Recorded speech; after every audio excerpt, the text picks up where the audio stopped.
It took exactly 47 seconds for the calm, calculated veneer of Arthur Patel to crack. $8. 7 million in UN accounted, circuitously routed capital.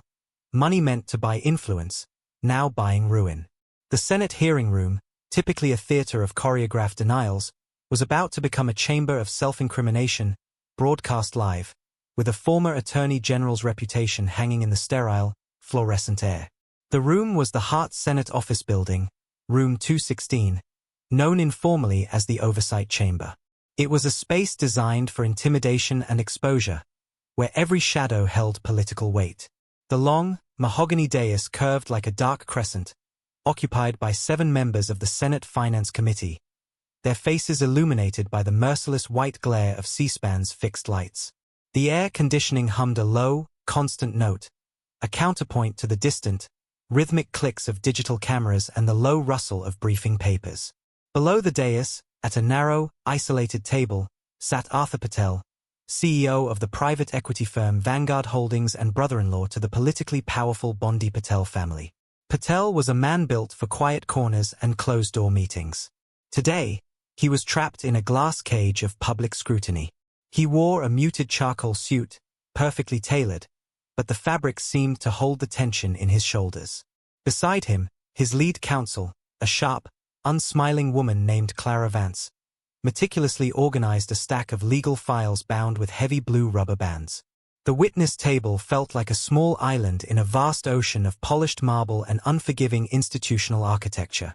Behind Patel, the gallery was packed, reporters leaning forward, constitutional scholars taking notes on laptops, and a silent contingent from the Department of Justice, DOJ, seated in the back row, their presence a palpable threat. The atmosphere was not immediately hostile. It was surgically precise. Senator Chris Van Hollen, chairman of the Subcommittee on Financial Investigations, leaned into his microphone. Van Hollen possessed a calm, almost professorial intensity that was often more devastating than outright anger. He held a thick binder, open to a tab labeled Exhibit 4D. The senator's voice was measured, cutting through the low hum. Mr. Patel, we are here today to discuss a series of transactions conducted by your company, Vanguard Holdings, between 2023 and 2024, specifically focusing on the $8.7 million routed through 3 offshore trusts and 2 Delaware shell corporations. Your preliminary affidavit, filed with this committee on October 1st, stated under penalty of perjury that you had no direct knowledge of the source or final destination of these funds. Patel adjusted his tie, clearing his throat, his gaze fixed on the water glass before him. That is correct, Senator. The firm manages billions in diversified global assets. These transactions were executed by the Fund Management Subcommittee, following protocols approved by General Counsel. His voice, though controlled, carried a slight, almost imperceptible tremor, a frequency the C-SPAN microphones were designed to catch. Van Hollen did not react, merely tapping the cover of his binder. The Bank Secrecy Act, 31 U.S.C. Section 5311 et sec. requires financial institutions to implement rigorous anti-money laundering, AML, protocols. Your firm, as defined by regulation, is considered a reporting entity. Is it your testimony that Vanguard's AML protocols were so deficient that $8.7 million, a significant, specific amount, could be moved without triggering a single internal alert, let alone a mandatory suspicious activity report, a SAR? Patel paused, a vein throbbing faintly near his temple. He glanced quickly at Vance, who offered no expression. He was being maneuvered away from plausible deniability and toward institutional negligence, or worse, deliberate circumvention. The cold fluorescence of the room seemed to press down on him, magnifying the isolation of his position. The silence, thick and waiting, was not over yet. Senator Van Hollen leaned back slightly, a subtle shift in posture that signaled a transition from establishing basic facts to initiating the legal trap. He adjusted his microphone and let a deliberate silence hang for 3 long seconds. Mr. Patel, let's pivot from institutional protocols to structure. On January 14th of last year, Vanguard Holdings transferred $3.2 million to a Barbados-registered entity named Oceana Trust. 3 weeks later, Oceana Trust transferred the exact same sum, less a negligible exchange fee, to Coastal Development LLC, based in Wilmington, Delaware. Coastal Development then purchased a penthouse apartment in Miami, which was immediately leased, below market rate, to the Bondi Patel family's former chief of staff. Van Hollen's eyes, steady and gray, were now fixed on Patel. This committee has examined the operating agreement for Coastal Development LLC. The only signatory authority, the only individual able to direct the transfer of the funds used for that purchase, was your sister, Mrs. Evelyn Bondi Patel. Do you maintain, Mr. Patel, that you had no direct knowledge of the source or final destination of the $3.2 million portion of the total $8.7 million, even though your company initiated the wire transfer that directly funded your sister's real estate transaction? Patel swallowed hard, a visible effort. His counsel, Clara Vance, placed a discreet hand on his forearm, a silent warning to stay composed. Senator, I maintain that I had no direct knowledge of the origin of the funds, nor the final specific use, Patel insisted, his voice slightly higher pitched now. Vanguard Holdings has many clients who utilize offshore vehicles like Oceana Trust for legitimate tax optimization and wealth management. The final transaction from Oceana was handled by the trust's independent solicitor. Independent solicitor, Van Hollen repeated, letting the words echo with skepticism. Let's discuss the legal concept of willful blindness, Mr. Patel. The Money Laundering Control Act, 18 U.S.C. Section 1956, establishes liability not just for those who know the funds are illicit, but also for those who take deliberate steps to avoid knowledge. You admit Vanguard sent $3.2 million to a trust controlled by your family, which then immediately funneled it into a non-market real estate deal benefiting a major political associate. Are you suggesting that, given the specific, high-risk nature of the wire and the known political proximity, Vanguard's management deliberately chose not to investigate the red flags, in violation of the spirit, if not the letter, of the Patriot Act's AML enhancements? Patel shifted in his seat, the leather of the chair squeaking under his weight. This was the rising action, the calm, academic questioning suddenly becoming an accusation of criminal intent, the mens rea required for prosecution. He nervously picked up his glass of water, his hand shaking minimally, then setting it back down without drinking. The heat generated by the cross-examination was tangible, yet the room remained physically cold. Senator, I would never admit to willful blindness. Our protocols are compliant, Patel said, leaning forward slightly, trying to project conviction. The transactions were flagged internally as politically exposed and approved at the general counsel level with a signed legal opinion that they met all due diligence standards. Van Hollen merely nodded, a slight, slow movement that carried enormous weight. A signed legal opinion, Mr. Patel. We shall turn to that opinion shortly. But first, let's look at the $4.5 million portion of the funds, routed through Vienna, Austria, and then immediately allocated to a shadowy political expenditure PAC, the Integrity Fund, which spent the money exclusively on attack ads against your brother-in-law's primary challenger. Did you or anyone at Vanguard Holdings inquire about the legitimacy of funding a shell political action committee, which, minutes after receiving the wire, violated FECA Section 30101 by failing to disclose its contributors until after the election? The witness, exposed to the cameras, suddenly looked much older. His face was a flash of internal panic, briefly masked by a practiced, stony expression. The political dimension was now inextricably linked to the financial trail. The tension was building, brick by brick. But the silence wasn't over yet. The air grew heavy with anticipation. Senator Van Hollen, recognizing the shift in Patel's composure, moved in for the tactical strike. He didn't ask another question about the PAC. Instead, he opened his binder to Exhibit 5A, a single sheet of paper protected by a clear plastic sleeve. Mr. Patel, you stated that the $8.7 million was diversified capital under general counsel approval.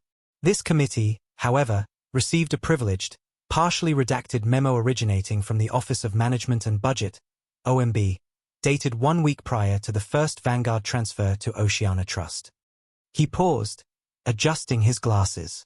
The memo, titled HR 4771 Deficiency Assessment, explicitly details an $8.7 million discrepancy in the allocated funds for the Special Operations Infrastructure Maintenance component of the Bipartisan Appropriations Act of 2023. This is federal money, Mr. Patel, allocated by Congress and monitored by the executive branch. Specifically, the memo's internal notes, which we have been able to verify with the OMB Deputy Director, describe the missing funds as having been rerouted via complex private sector mechanism to mask source until post-election cycle. Patel's face went pale. Counsel Vance shot forward, her voice sharp and legalistic. Objection, Senator Chairman. That is hearsay and involves matters of national security appropriations, which may not be relevant to Vanguard's compliance with the Bank Secrecy Act. Van Hollen turned calmly to Vance. Counsel, we are seeking the truth behind the movement of $8.7 million. If that sum matches, to the dollar, a known deficiency in a federal appropriation, a deficiency that happened days before your client began routing that exact sum through shell corporations, it becomes intensely relevant to the predicate crime necessary for money laundering prosecution under 18 U.S.C. Section 1956, A, 1, B, I. The committee reserves the right to follow the money, counsel. Please advise your client to answer. Patel was now cornered between denial and perjury. His eyes darted toward the television camera lights, which seemed to suddenly multiply their intensity. Van Hollen continued, pressing the legal distinction. Did Vanguard Holdings, or any entity under your direct control, receive communication, written or verbal, from any executive branch official, or from your politically connected brother-in-law, the former Attorney General, regarding the status of funds appropriated under H.R. 4771? The question was simple, but its ramifications were immense. An affirmative answer would confirm that the money was, in fact, stolen federal property, elevating the charge from simple money laundering to theft of government funds and conspiracy. A denial, contradicted by the internal OMB memo, would constitute clear perjury before a Senate committee. Patel's previous composure evaporated. He shifted notes on the table, a nervous tick that spoke volumes. The microphone picked up the sound of his stiff paper. Senator, I recall a conversation with a member of the former Attorney General staff regarding a complex recapitalization project, which I was assured was entirely legal. I was given a document, marked Budget Adjustment Priority, which detailed the transfer mechanism. I believed I was complying with an authorized administrative transfer. A budget adjustment priority, Van Hollen repeated, his voice dangerously quiet. Did that document mention the Anti-Deficiency Act, 31 U.S.C. Section 1341, which prohibits federal employees from expending or obligating funds in advance or in excess of an appropriation? Did it state that transferring $8.7 million out of a specific infrastructure maintenance fund and into an opaque offshore trust was an authorized, legal administrative action? The trap was set. The question demanded an understanding of constitutional budgeting law, which Patel, as a private equity CEO, was legally obligated to understand when handling federal money. He knew the money was illicitly moved, and now he was admitting to possessing the document that proved the underlying theft. The cinematic tension was now at a breaking point, but the silence wasn't over yet. Senator Van Hollen did not press the question about the Anti-Deficiency Act. He understood the legal weight of the admission. The witness had just confirmed receiving a document that rationalized the theft of federal funds. Van Hollen instead moved to the final, devastating piece of evidence, the one designed to obliterate Patel's defense of authorized administrative transfer. Mr. Patel, let's return to the concept of authorized transfer. On September 29th, the day you received that Budget Adjustment Priority memo, you signed two separate affidavits. Affidavit A, submitted to the Treasury Department's Financial Crimes Enforcement Network, or FinCEN, stated that the $8.7 million transfer was composed entirely of private sector seed capital and required no special administrative review. Affidavit B, signed on the same day and filed internally with Vanguard's Compliance Board, characterized the funds as reallocated, high-priority federal grant funding. Both affidavits carry the threat of prosecution under 18 U.S.C. Section 1001 for making false statements to the government. Van Hollen lifted 2 documents, holding them up for the cameras to capture the clear, bold signature line on each. They are contradictory, Mr. Patel. One says private, the other says federal. The transfer cannot be both. Which affidavit contained the intentional misrepresentation? The witness froze. Arthur Patel looked first at Affidavit A, then Affidavit B, then at the camera lens, and finally to his counsel, Clara Vance. Vance's face was a mask of professional dread. She knew the question was unanswerable without incurring immediate, prosecutable liability. The legal defense was premised on a calculated ignorance of the fund's true nature. The contradictory affidavits proved conscious, deliberate deception about that nature. Patel opened his mouth to speak, but no sound came out. The clock, metaphorically ticking in the center of the room, began its count. 1 second. His jaw clenched. 10 seconds. The fluorescent lights reflected mercilessly off the polished marble floor. 20 seconds. A camera flash, sharp and sudden, illuminated the panic in his eyes. He reached for the water glass again, the tremor in his hand now unmistakable, rattling the ice cubes against the glass. 35 seconds. He looked down, breathing heavily through his nose, attempting to regain control, but his composure was irretrievably lost. 47 seconds. The moment his legal position collapsed. I was following the guidance in the budget adjustment document, Patel finally stammered, his voice breaking. I was advised by our internal audit team and a representative of the previous administration that the FinCEN affidavit needed to reflect a private origin to streamline the wire and avoid a political media incident. The admission was fatal. He did not merely make a mistake, he explicitly admitted that he was advised to, and willingly did, file a false document to the federal government to mask the political and federal origin of the funds. This demonstrated not ignorance, but conscious intent to defraud, violating the Due Process Clause of the Fifth Amendment by tampering with the integrity of the government's financial oversight mechanisms. He failed to uphold the fundamental fiduciary duty to provide truthful, accurate information to the Treasury Department. Van Hollen let the 47 seconds of silence and the subsequent broken confession hang in the air before delivering the cold, final analysis. Your attempt to streamline the wire confirms the motive for criminal concealment. You were not negligent, Mr. Patel. You were complicit in disguising the theft of federal property. You violated the fundamental due process clause because your actions corrupted the essential oversight process designed to protect the public treasury. This failure is fatal, not merely to your defense, but to the legal standing of every transfer your firm made related to the $8.7 million. The tension had broken, replaced by the stunned realization of utter legal defeat. The silence that followed the admission was devastating, but the silence wasn't over yet. The political earthquake registered almost instantly. As Counsel Vance frantically whispered to a visibly broken Arthur Patel, attempting to invoke the Fifth Amendment privilege against self-incrimination, a move that was too late given his preceding admissions, the news cycle exploded. Within minutes of Van Hollen's final, condemning statement, the major networks shattered their regular programming. On CNN, legal analyst Dr. Amelia Voss of Georgetown Law captured the institutional devastation with surgical precision. Dr. Voss, CNN constitutional scholars called it the most devastating Senate takedown since Watergate. What we saw was not just a conflict of facts, but a total collapse of legal and ethical competence under pressure. Patel's admission that he knowingly falsified documents to streamline the movement of federal money, thus violating 18 U.S.C. Section 1001 and the fundamental tenets of due process, has now formally exposed the predicate crime. The money laundering charge is no longer speculative. It is a prosecutable reality built on his own testimony. The image of Patel's silent, panicked face for those 47 seconds became the immediate visual shorthand for corruption.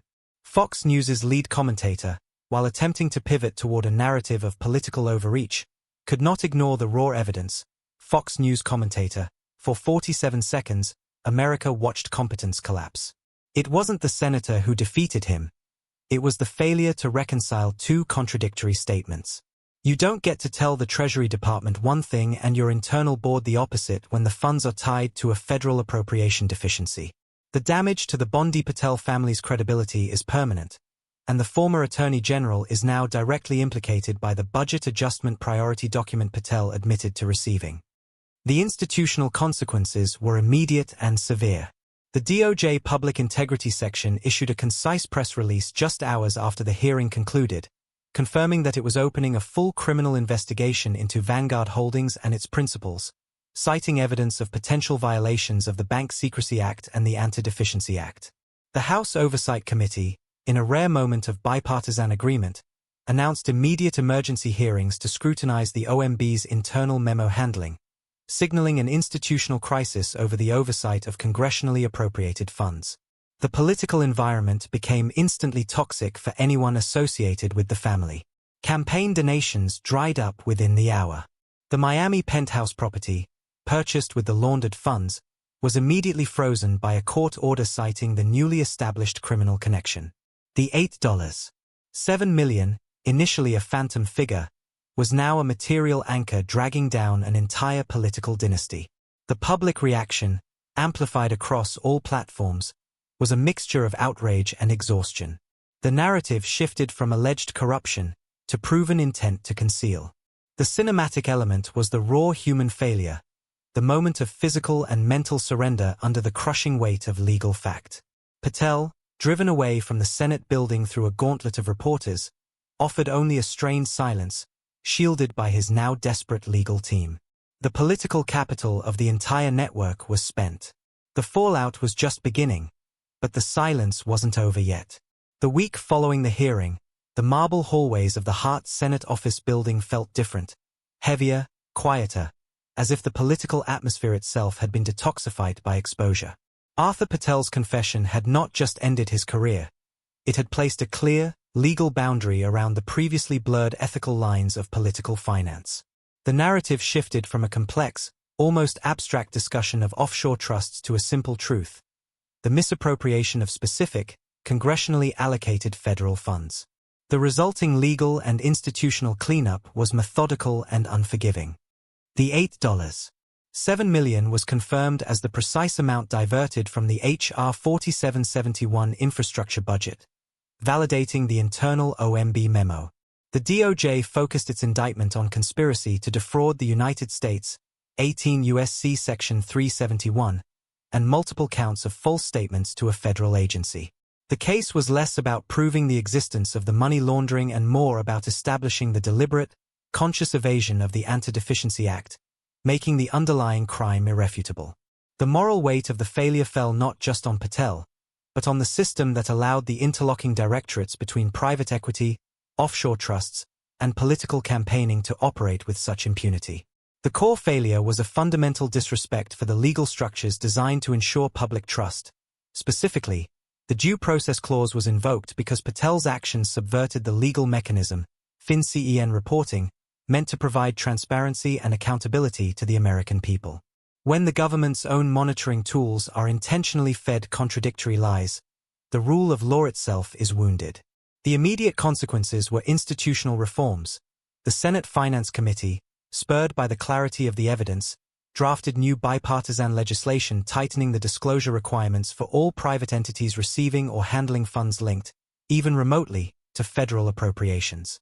The OMB was forced to overhaul its digital audit trail security. The Bondi Patel political dynasty, once unassailable, was now fighting for its survival against a wave of public revulsion and federal subpoenas.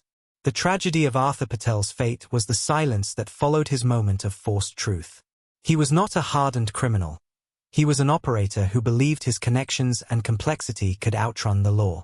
His final, stammered admission was a concession that the American system, however flawed, eventually prioritizes constitutional logic over political convenience. The cameras that had relentlessly captured his downfall were now turned off, leaving only the sound of distant footsteps and the echoing gravity of his error in the massive, hollow marble chamber. Some careers end in scandal. His ended in silence. Washington doesn't punish ignorance. It replaces it.